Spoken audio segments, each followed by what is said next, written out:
Sebastian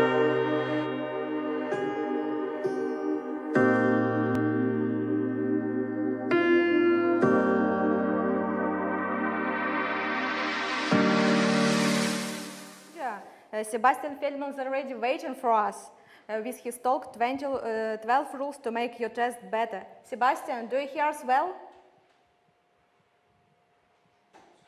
Yes, I can hear you perfectly. Yeah. Hi, how are you? Hey, I'm fine, Anna. How are you?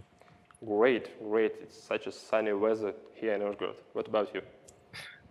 Yeah, it's the same here in Munich as well. It's pretty nice. Yeah, it's all. And I'm super excited to be here. So yeah. Yeah, we feel this, vibes of excitement. So, and before we go to your presentation, maybe have some tips and tricks for our audience how to prepare yourself for such amazing presentations that you have already done and will do for us today. Okay, let's do it.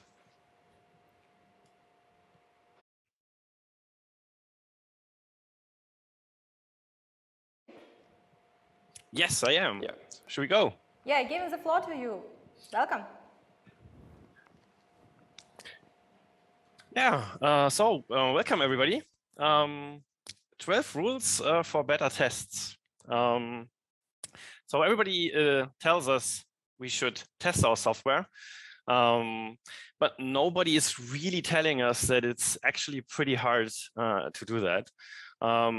And a lot of people try to do tests and try to do test-driven development, but after a time, they kind of give it up because they struggle and it feels really hard. So today I want to give you 12 rules that you can follow, and that maybe you don't have that experience in giving up testing again, because testing is really, really awesome. But before we actually start, let me just shortly introduce myself. My name is Sebastian. I'm from Germany, currently in Munich, and here it's pretty sunny. In other areas in Germany, we have pretty rough weather today, like tornadoes and stuff, pretty unusual. But here it's sunny, so pretty nice. I'm doing coding for roughly 30 years now, so for quite a while.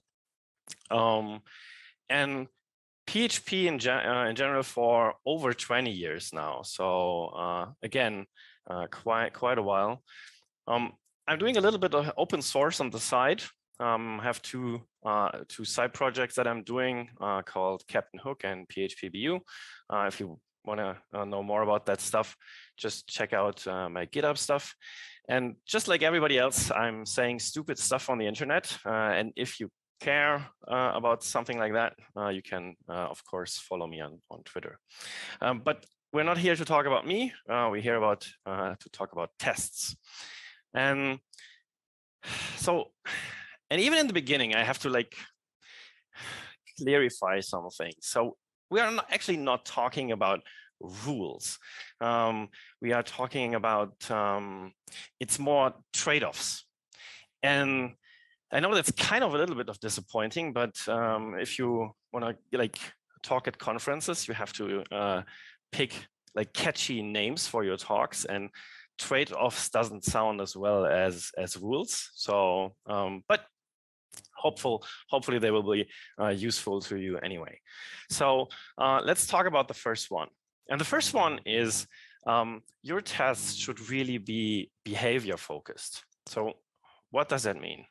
So let me explain the stuff with a little bit of code. So here we have code on the left side and some unit tests on the other side. And what we're seeing is basically it's a wage calculator. What it does, it calculates the wages for employees.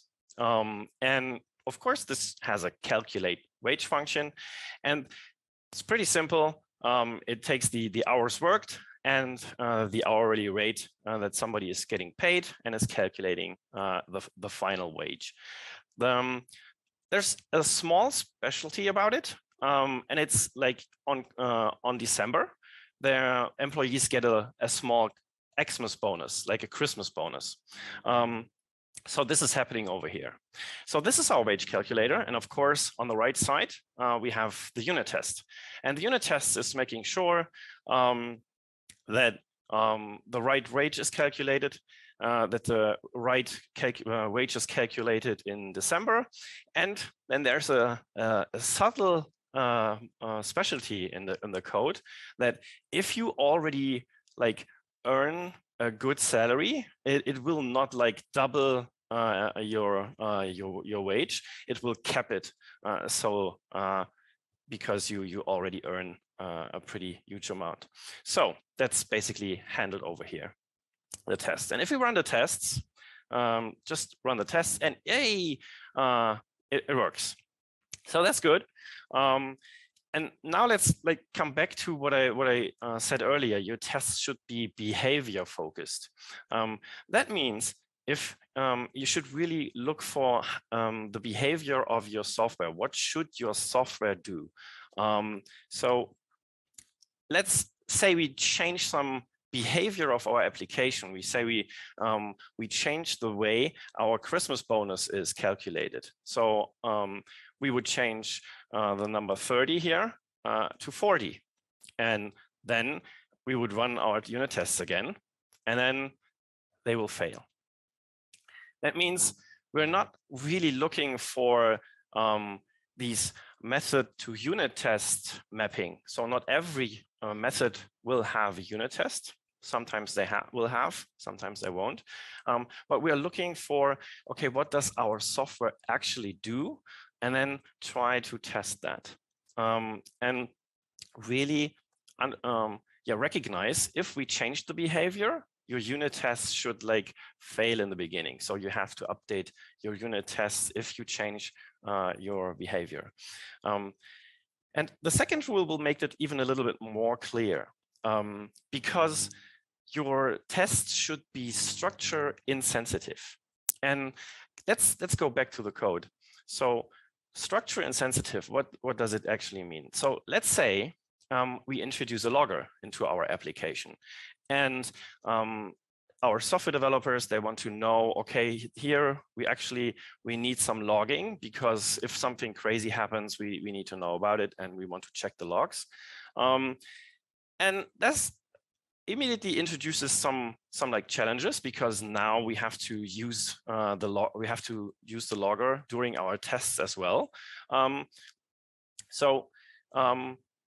It's not a big deal. So let's say we use dependency injection for that. Nice way to handle that stuff. So we create a mock object, a fake logger, and then what we're doing is we tell the fake logger, so the mock object, we tell, you should see that somebody is actually trying to log something. And if we run the unit tests, then everything's fine. Of course, we created a fake logger and it tests stuff. So now let's look at what structure sensitive means. So let's say somebody decides and says, I don't think we need this stuff here. We can calculate our wage over here. Doing this in a special method is kind of wasteful. We're not using that. So we get rid of the extra method. And with that, suddenly the logging stuff is gone as well. But maybe the developers don't need it anymore. So and then if we run the unit test, the unit tests actually fail. But we didn't change anything about our app. So the behavior should still be the same, and it should still work. The only thing we actually changed were some internal implementation detail. So we some implementation stuff that developers just decided to do for their convenience or whatever, and now it breaks your unit tests. And this is something, if you rely on structure and on internal implementation detail, what this gives you is actually the brittle test suite thing. So whenever you change something in your software, you always have to update your unit tests as well, even if you don't change anything about the behavior of the app. So you should be really like very strict about what kind of stuff you want to put in your tests. So making sure that the logger is called one time in this scenario is the structure thing. This is something that is implementation detail and that you shouldn't really do on the outside. So the user should know about that and think about your unit tests from a user perspective, right? Next up is readable. So I hear people talking a lot about how your source code, your application code should be readable.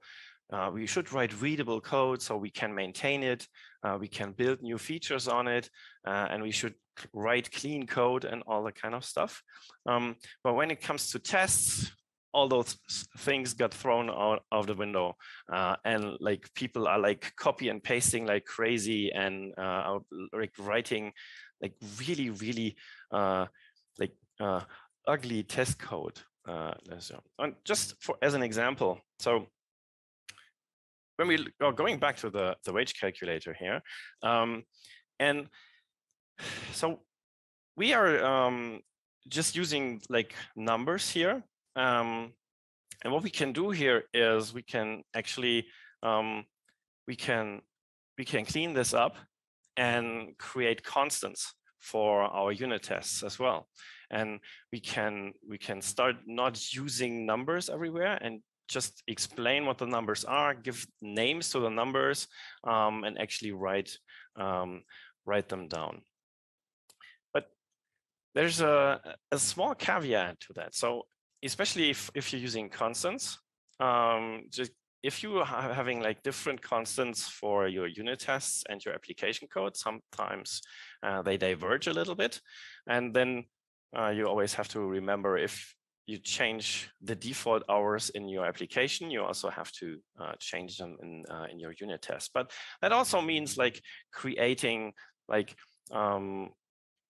helper methods and helper classes for your unit tests is completely fine. So you don't have to like copy and paste everything. Creating classes that actually do the complicated mocking stuff. So if you have to create mock objects, and those mock objects, setting them up is like 10 lines of code or something, then just write a method for it, and put that somewhere where it's not distracting people from reading the unit test. So because your unit tests are your application specification, they tell you how your application should work and how your application should behave. So you should put some effort in to actually make them readable. The other side of that equation is they should be easy to write. So if you want to write a unit test and you immediately see that you're struggling because it's pretty complicated to write a test, then it's not that testing in general is complicated. Most of the time, tests are speaking to you and they are telling you something. And it takes a while until we understand what tests actually telling us. But if a test is hard to write, it's not that testing is hard. It means that maybe your software isn't as good as you thought it was in terms of like decoupling stuff and isolating functionality. Because if you have coupled code, most of the time what you have to do, tests get really complicated. You have to create a lot of mock objects, and then you have like this huge part of setup, like 30, 40 lines of setup code and creating mock objects, and then like 2 lines of unit tests. And that's not a thing that's not how tests should be. Tests should be easy to write. So you should not have to create like tons of mock objects and that stuff. You should be able to create them pretty easy. And then if you have that, then people will actually do it. Then they will not struggle as much like, oh, this takes a lot of time, there's a lot of effort to actually write a unit test. If writing the test is easy, then everybody will just do it. And as an example here, let's say we have moved the wage calculator forward in a way that we are not like doing everything with numbers anymore. Now we're using an employee object. So, and the employee object holds all that data like the hourly rate and the weekly hours. And so what we have to do now in our unit test, and of course it runs, right? Of course it does. But what we have to do now is we have to create this employee object here. And maybe we need some data that is not really relevant for the test. And if we want to do another test, we have to copy that over. And it's basically, we have to copy more lines than we actually have in our test, right? And then we have to like replace everything and make sure that it still works. And then we ask ourselves, if we read that test, is that really necessary? Do we need that data? Is this relevant? What happens if I change the street or the zip code or something? Does it change the behavior? So it's immediately kind of distracting. So what we could do instead is we could. This is, as you can see, the data that is not really relevant. So what we can do is we can change that in a way that we like use a helper method to actually create an employee and focus on the data that is really relevant for us, and fill up the rest with random data or just gibberish that's really not important, right? And then as soon as you do that, tests become much more easy to write and read as well, of course. So always try to make it easy for your colleagues to actually write another unit test for your software or for the class that you wrote, because then they will actually improve the tests that you wrote with more and more unit tests. So that's pretty neat. Number 5, so your tests should be fast. And that's pretty important, because as soon as your tests get slow, nobody will execute them anymore, right? And we can see this on an example here. So as soon, if we run the test and the tests come back, you can immediately go back to programming and improving the code. But let's say your test's getting a little bit slower, you're executing them, and then you're thinking, I have to shop groceries today. Oh, and I have to pick up the kids, and this is like taking forever. Oh no, damn. But you see, as soon as you're like getting distracted while waiting for your tests, this is like it breaks the flow of development.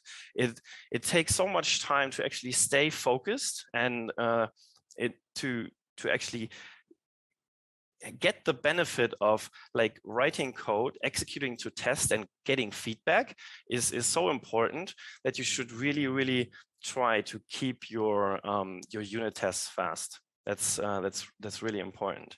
And again, as soon as you have like maybe 10 seconds is not that big of a deal. As you've seen, it's already is, because you kind of already get distracted. But as soon as it like minutes, then like nobody will actually run your test suite anymore. So that's always not a good idea. Next up is deterministic. So what does it mean? So when we look at like tests, and maybe you've heard about flaky tests, and we all love flaky pastry, but flaky tests is always it's always immediately a sign that something is not really working. And imagine like you write software and you you run your tests, and then you immediately, the tests fail, and then you ask the team, what's happening? This test is failing, and the answer is, yeah, just run it again. It will be fine. Normally it takes like 2 or 3 runs, and then it works. And this is kind of scary to me. Like I immediately get a weird feeling, like, okay, what's happening here? And you cannot trust your tests anymore. Like, you want your tests to be trustworthy in a sense that you, if they run, it works, and if it doesn't, then it doesn't work. But as soon as you have flaky tests and you say, yeah, but it will work on production or something, then immediately the feedback that again, what tests are trying to tell us is not really there anymore. So we should really try to work towards non-flaky tests. And this can happen pretty fast. So for example, let's say we don't want to hard code the months in our Welch calculator test, and now we're using the actual date, right? And as you all know, in December this will be different. So when we run unit tests, sometimes they will work and sometimes they won't. So and in this case, of course, it's pretty obvious, but there are subtle things in your application that work pretty similar. So you should avoid like Dr. Global State because it's evil, right? So don't use it. So if you have global state in your application, like the date, the time, or any other thing, and this might change during your test execution, that's the time when you are getting flaky tests. Or sometimes even if you're connecting to external APIs during tests, and sometimes those external APIs behave differently, then it immediately results in having flaky tests, and that's always, like I said, it's not what we want to have.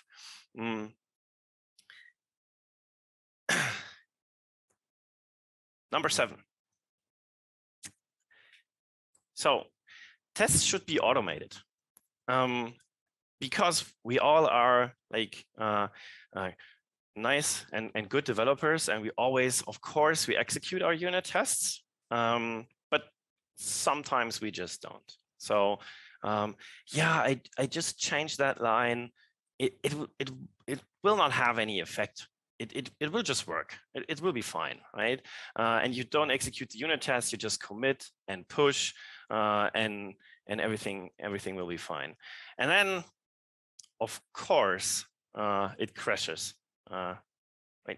That's just the rule. Like 1 of 10 times you didn't execute the test, and exactly that one time you broke everything.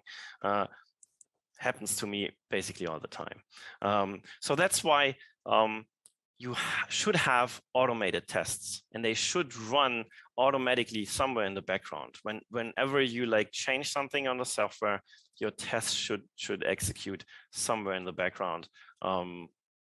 And so even if you forget, or you think it won't matter, it will be fine, then at least somewhere the tests are executed, and you will be sure that it didn't have any effect. So having some continuous integration or a CI pipeline or CI server setup, and executing your tests is really, really important. And so to get that feedback, even if you didn't ask for it when you develop the stuff on your local machine. So automation, pretty important. Next up is isolated. Your tests should be isolated, and this sometimes confuses people, because of course the tests we're talking about, they are called unit tests, and unit tests or unit in general is a pretty vague term. What's a unit? And if we talk about test isolation, most of the time people think, okay, our units should be very, very, very, very small. And that's true in a sense, but it's not what this isolation really means. It's not like, okay, we have to test only this method. So we have a method and we have a unit test for that method. And we have another method and another unit test for that method. That's not what isolation means in that sense. Isolated means when we look at the whole test. And a test can test multiple methods and multiple execution paths at the same time. So again, not focus about this, focus on the structure of the code, try to focus on the behavior. And that sometimes mean we have to execute multiple methods in a unit test. But for example, if we have the code, again, our wage calculator on the left and the tests on the right side. And now we had a great idea, right? We introduced like this global variable thing here. And the global variable is like handling some secret bonus thingy. And it's just some secret bonus. And that means we of course have to test it, and it works.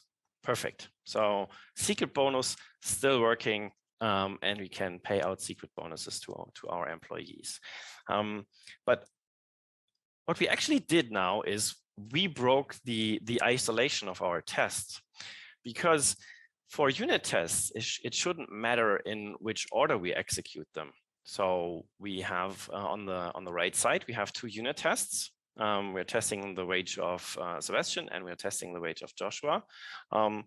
And let's just switch it up, right? We just change the order of the tests. And then let's try to execute the test again. And now it fails, just because we changed the order. And that's what isolation means. Unit tests should not fail if we execute them in a different order. In this case, this was the easiest example, just to create a global variable that will screw everything up.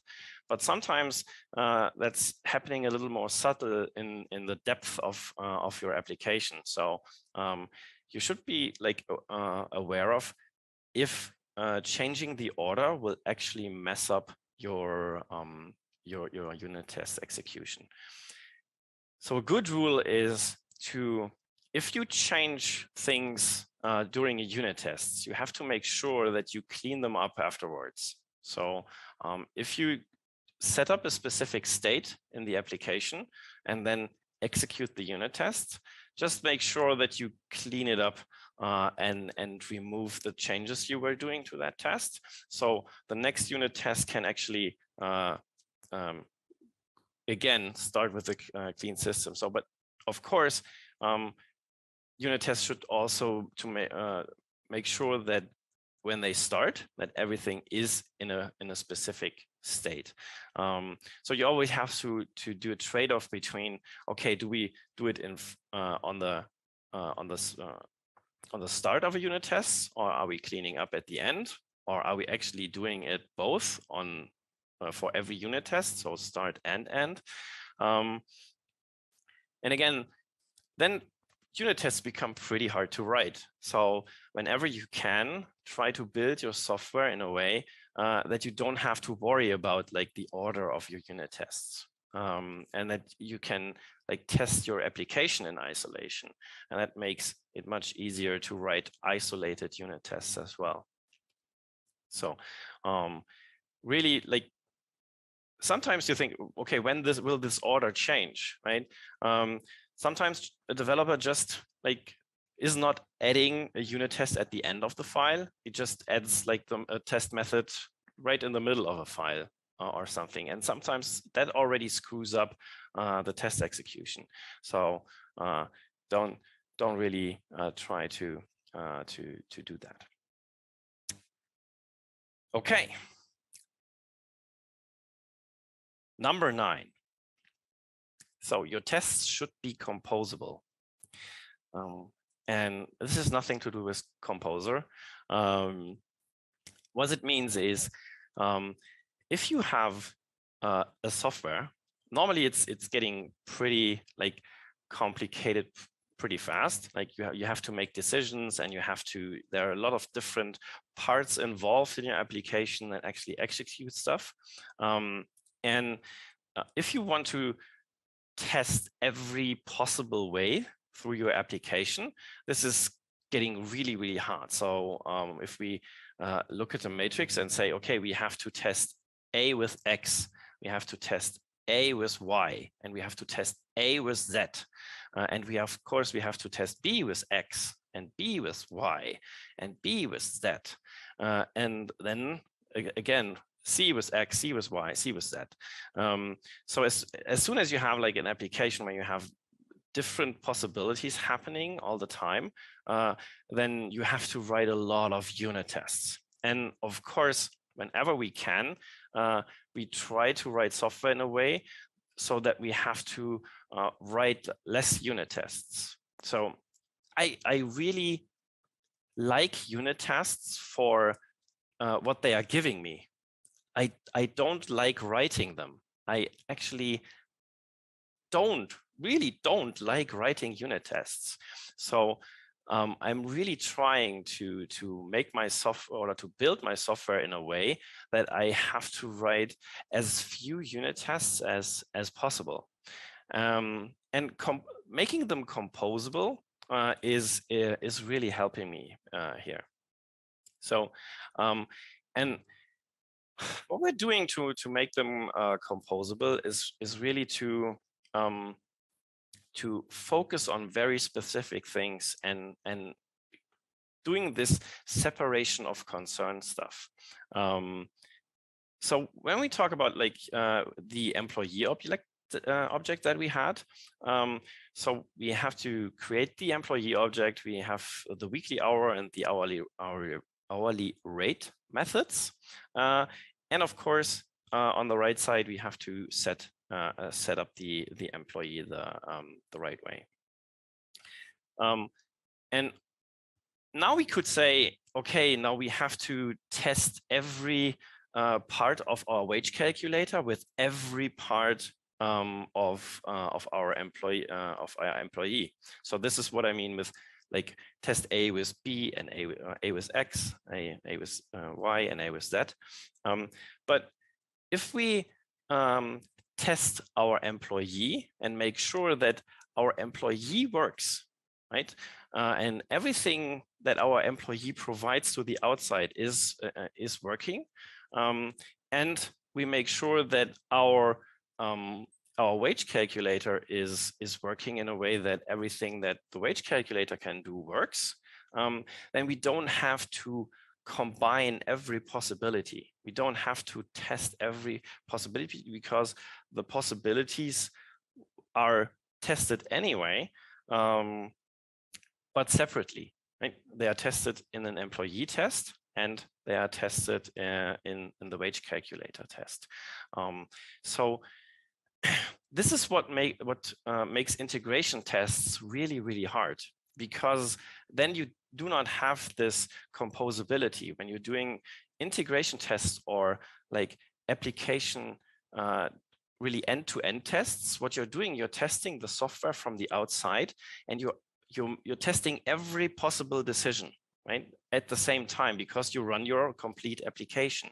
And then if you want to test every combination from the outside with an end-to-end test, you would have to write a lot of unit tests or of end-to-end tests. So really huge amount. But if you write unit tests and keep the functionality separated and make sure with unit tests that those isolated things work properly, then of course you still would have to like test one integration with like both objects. But as soon as you know, okay, they work together and both work, then that's pretty a huge amount of tests that you don't have to write. That's basically the big difference between end-to-end tests and unit tests. You can get away with writing less tests than from the outside.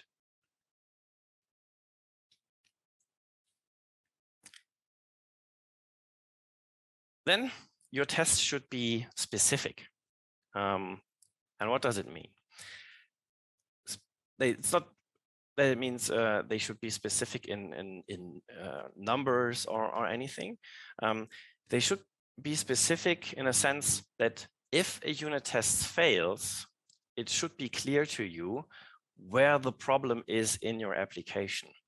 And so if you have a unit test and you run your unit test and the unit test fails, you should immediately have an idea and say, okay, this unit test, it has to be like in this class and then you can actually directly dive in and figure out where the problem is. So it should be very clear to you where to look if a unit test fails. So again, back to our example here, like the wage calculator. We're executing the unit tests and everything's fine. Cool. And now let's mess something up. Like again, just do some changes in our software, and we like increase the bonus for like already for people with an already huge amount. And now we actually execute the unit test, and of course they fail because we changed the behavior. But it also tells us, okay, this is very specific to the December wage calculation stuff. So we should immediately know where to look in our source code. Like, okay, so we have some method that is actually doing the calculation for December. So I think that's where the error is. And that's what I mean with specific. Like you see the unit tests fail, you immediately have something in your head where you think, okay, that's where the error is. And that's actually pretty neat, right? Because then you don't have to use a debugger that much. You don't have to fire up the whole application and use a debugger and then hit step into, step over, step into, and all that stuff all the time, because you already know, okay, the problem should be somewhere here, and then you can figure it out. So sometimes I admire people that like know their debugger inside and out. They know all the shortcuts, and they know really how to use a debugger really effectively. And I'm not that person. I really like I know how to use it, and I know how to get things done with a debugger, but it's not in any sense in a very efficient way, or I'm not very fast at it. So I really admire those people from time to time. But then I think, yeah, but I don't need a debugger that much, because if I have unit tests that pinpoint me to like not an exact, but a rough location of where my problem is, most of the time I can find it without a debugger. So sometimes I'm admiring those people, and sometimes I'm pretty proud that I'm not using the debugger that much, that I have like different ways of finding errors or problems in my application. And yeah, unit tests can give that to you. They can actually like get you away from using the debugger that much. So that's pretty nice actually, because yeah, as I said, I'm not very good at using the debugger. Next up is predictive. So they should kind of predict the future, right? And what does it mean? So it means if we have like an integration system where we run our unit tests for every code change that we do, and we have a production system, if something is working on integration, it should work on production, right? We should be pretty confident, right? It should be like, yeah, it will work. Like not, yeah, maybe we still don't really know because of, yeah, could not work, right? But as soon as you reach that point where unit tests are predicting if it will work on production, then the confidence in releasing and deploying your software is like growing immensely. You can do it like all the time because you know, okay, it's working on integration. So yeah, it will most likely work on production, right? Yeah. And I say most likely because, like, of course, integration is never the same than production. Like different API endpoints, different database setups, different storage implementations, and so on and so on. And of course, so we will have like production issues even if our unit tests run. But those issues should be always like related to the integration of things, like integration of a database or a file storage or an API, an external HTTP service, something like that. So you cannot control everything with unit tests, but we should be sure that our software works. So if we are sure that our infrastructure is working, like the database is up and running, we can connect to it, and like the network is working and we can connect to HTTP services and hopefully they are up and running, then we should be pretty confident that our software or our application works on production as well. And yeah, that's always a nice thing to have this this confidence that just everything will work. Number 12. So your unit tests, they should be inspiring. And so inspiring, so what does that mean? So how can unit tests be inspiring? If I look at a unit test and suddenly I draw a nice picture or compose a nice thing of music, that's not the inspiration I'm talking about. Unit tests should like give you confidence, and you should be sometimes when if you're writing in an application for a long time, and sometimes you get to a point where somebody tells you, yeah, we want to do that feature, and you say, I'm not sure. We don't really know what kind of consequences that has, and it may break. So I think we can't do that. And if you have unit tests and they talk to you and they tell you if the software works and they are behavior focused and you can read them well and everything that we talked about, they can actually be inspiring in a way that you can say, yeah, sure, we can change that and we can build that new feature, and we have tests to make sure that everything still works. So yeah, we actually can do that. We can, and that's a completely different attitude in a sense. So you immediately start like, yeah, let's change it. Let's just build something, build a new feature, and maybe this will break something, but our unit tests will tell us, and if they tell us, we can fix it, and we can figure out how to actually implement the feature so it works and it doesn't break anything else. So it really helps us like pushing our software forward. So this is the way that unit tests can be inspiring to you. And I already mentioned that those aren't really rules, right? We established that in the beginning. So we have trade-offs. So that means we cannot, or we sometimes there are times when we cannot do everything. Sometimes we have to like sacrifice some of the stuff. Sometimes we have to like, actually to make it more readable, maybe we have to sacrifice the isolation a little bit, right? Or sometimes in terms of making it easy for everyone to write, it's getting like a little bit more coupled to stuff, right? And we have to make those trade-offs. So it's always you have to make decisions and have to think about, okay, what's more important to you at that moment. and it's really hard telling you, okay, this rule is more important than the other. It's something that you will learn over time, and that's not a very good thing, but it will get better, and you will make better decisions over time if you're doing unit tests, and you will like do it in a way that it makes sense.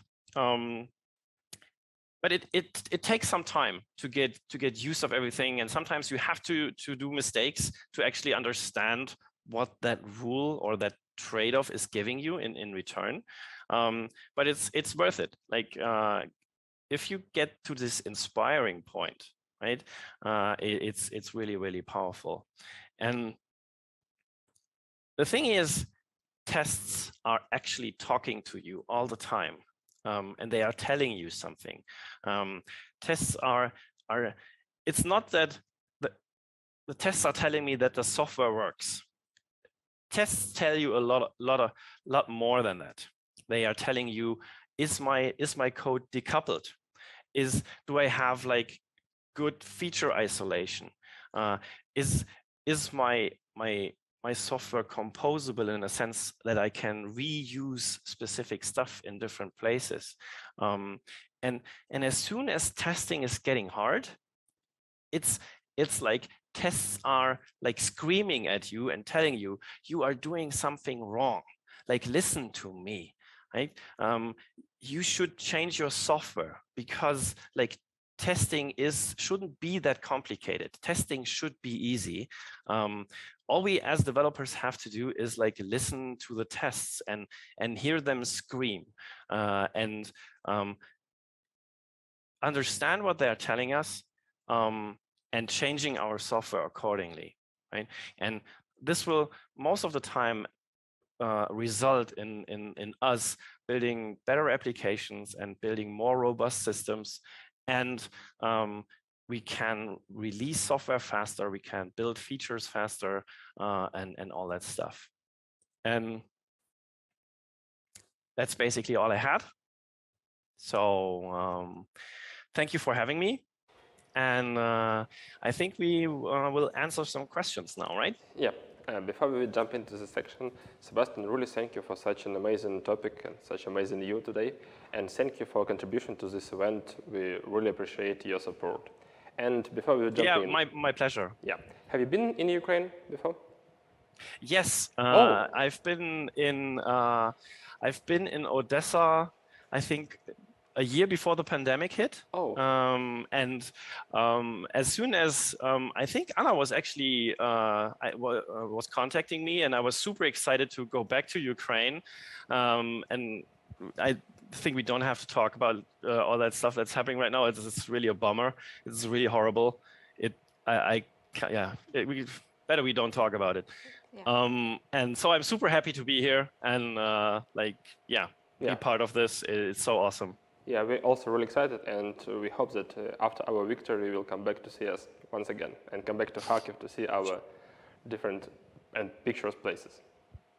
Yes, of course. Like looking forward to actually, visiting Kharkiv and on those places.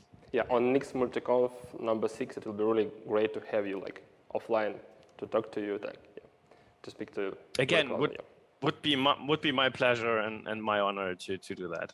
Yeah, so okay, so let's jump to question and answer session.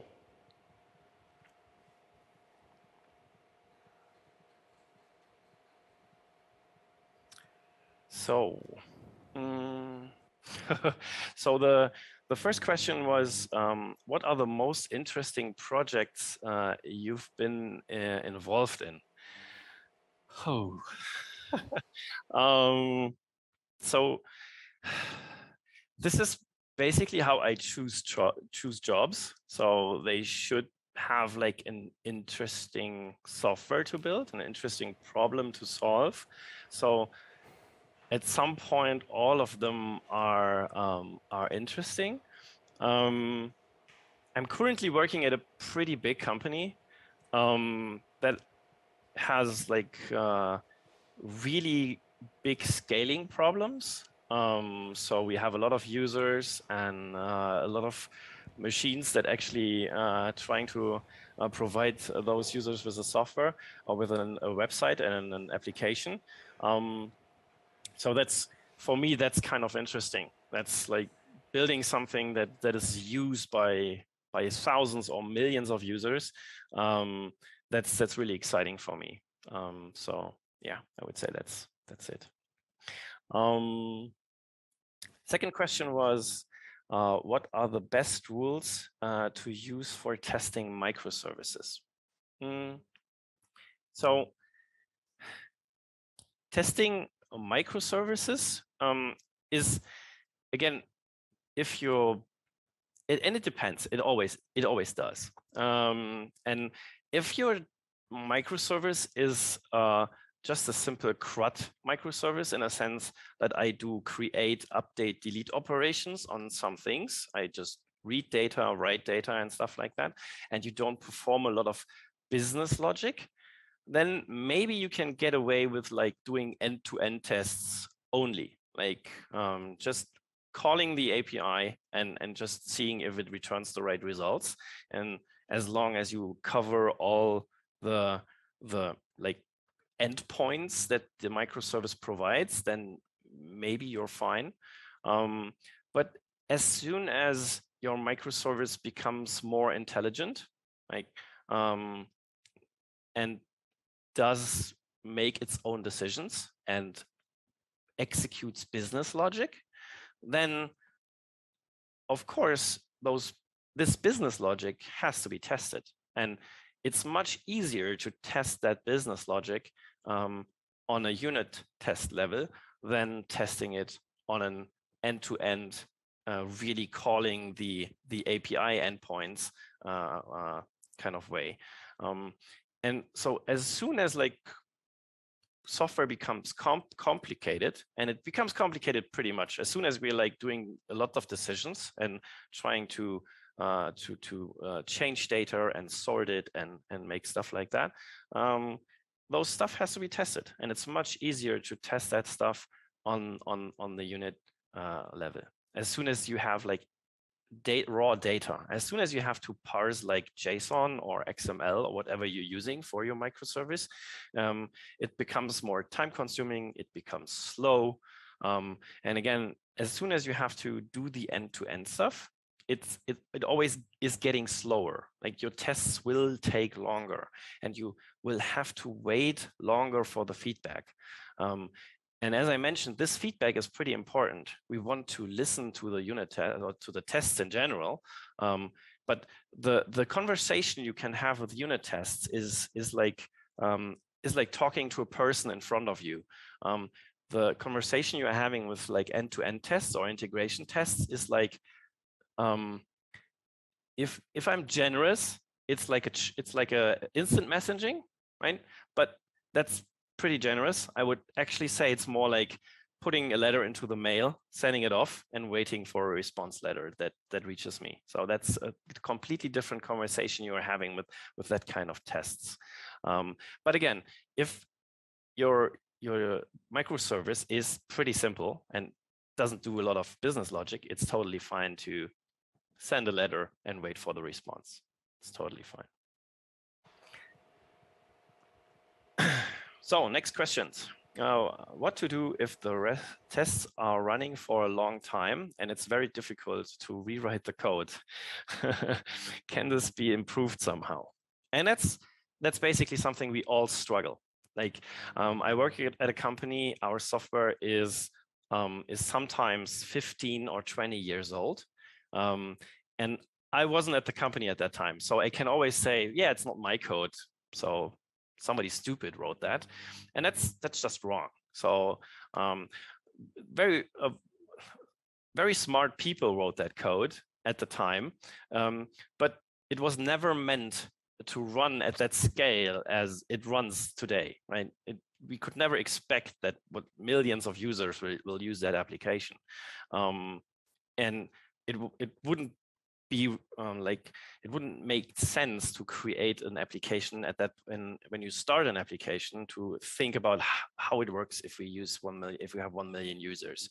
It will just hinder you like progressing and all that kind of stuff. So it's just natural that sometimes software doesn't work anymore, and it's getting really complicated to like use the software in the current situation, because it's completely different to the situation that it was written in, right? So completely normal to have that problem. Everybody has, and it's hard. Let's be honest. It's not I can give you a magic wand and you wave the magic wand and suddenly your application becomes better. That's sadly not how it works. I would love to have that magic wand. Like if somebody has, like, let me know. I will like pay a lot of money to get it. But it's doable. It's hard, but it's doable. And we have to like start at some point, right? Start like finding specific stuff or specific behavior in your application that you can like move away from. Most of the time, the problem is that in an application, everybody is doing everything because it's one application and everybody is allowed to do everything. I can just instantiate a class because it's there. It's the same application. I can do that. But you shouldn't. And that's the really important thing. If you think about microservices, why are microservices that popular? Because they separate things, right? They keep developers from actually instantiating a class in that microservice and just use it, or going to the database of that microservice and just changing the data. That's not possible in microservices. So that's how we keep the separation in that kind of architecture. And the only thing we have to think about is like, how do we do this in an application? How do we make that happen in an application? And the idea is to think of a microservice-based monolith, like the classical thing of components, like extracting some functionality in your application and build a wall around it. So now nobody can touch the classes or the data it actually manages, the component. And then define a clear API, an interface between it. So you have like public methods, how you want to talk to the data and how you want to change the data, but never do it on your own just because you can, because of course you can in the same application. But as soon as you like take that approach, the microservice-based monolith approach, and have clear structured components, then and clear defined APIs, then you can see how the code improves. And that's always a good way to start. Like find a component, build the component, and then change every part of your application to actually use that component instead of doing everything by themselves. And do this over and over and over again. And then you start that you will see that you will have different components that are working well together. And this is actually pretty great, because now you can see, okay, I have this component and it's under heavy stress. Now I can take this component, and now it actually makes sense to move that component out of my application and build a microservice with it. And that's pretty easy, because there is a clear API, a clear interface between my component and the rest of the application. And I just have to translate this to HTTP, and then I'm done. That's basically it, right? And then I can scale that microservice like crazy.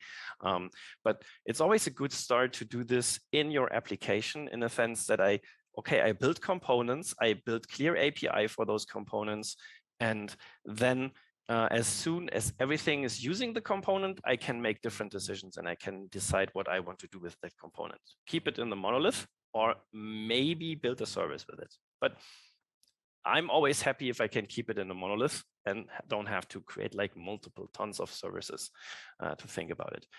Because if you have a component-based monolith, the communication between those components is happening in memory. and that's fast, really fast. It's not happening over HTTP. It's not happening over a network, because the network is slow. The network is most of the time unreliable, and it takes a lot of overhead to communicate over the network. So component-based monolith, that's the way to go. Okay, that was a long answer. Sorry for that.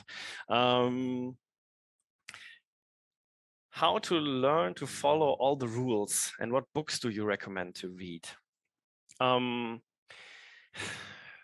The testing is something I can tell you, test your software, and tomorrow you turn around, you suddenly test all your software. That's not how it works. Testing is really a skill. It takes a lot of time to practice it and to get good at it. And this is why often people, like, they struggle and they stop, because, like I said, it's not super easy. It's like sometimes it's pretty hard. There are good books out there. Don't get me wrong. But what I think is most useful is actually doing it, and training it. It's like just like doing a sport or something. As you're not good at a sport suddenly, right? You have to train, and it's the same with unit tests. And in the beginning, I wouldn't start, like, you're not going to play at the highest league, and the highest league would be production code. Like, this is my production code. Let's try to do my new unit test game with my production code. It's like going to an opponent, like fighting Mike Tyson. For if you're not really a boxer and you think, oh, let's fight Mike Tyson, it's a good idea. Maybe not, right? The idea is start small. A good thing is to do coding katas. Like, those are small exercises that you can find on the internet, and a lot of them are built to actually train test-driven development or test-first stuff. And those are like small, like, coding challenges that you can actually like write in like 1 to 3 hours roughly, and then start like training with those problems and those applications, and then try to change those applications and see what how the tests are behaving and all that stuff. It's like really training. And then when you're kind of feeling a little bit more ready, then maybe you have a small internal application in your company, and then you say, yeah, this is basically like the waiter weight in boxing. And now let's try this. Let's start small before we actually fight against the heavyweights. And it's just doing it, and doing it. That will really improve it. Do you always follow the rules? So yeah, there are not rules, they're trade-offs. So I'm not following. No, of course I'm not always following the rules. Do as I say, not as I do. It's a very nice phrase. Especially if you look at my open source stuff, I'm pretty happy that I was using testing right from the beginning, and that they are pretty well tested. But if you look at them in detail, like, you can find, of course, stuff where I violated those trade-offs, those rules, like, heavily. So yeah, again, it's not that we have to write the perfect or the cleanest code and the perfect unit tests all the time, but we can only get away with like doing a lazy or bad job so far. Right? It's at some point it will like haunt you, and it will bite you. So, and at that point, as soon as you realize that, you have to clean it up, and you have to make tests easier to read, easier to write, and all that stuff. I'm actually pretty happy if I'm getting away with like writing crappy code, because it's fun. But as soon as I realize, okay, maybe that's not a good idea, maybe like 10 other people wants to understand what I'm doing here or want to understand the unit tests, then I have to change my behavior and have to like improve it and get to a point where I write software in a way that other people can like understand what I'm doing. But yeah. Could you advise for tests to be better while test-driven development? What about the design techniques for that? So,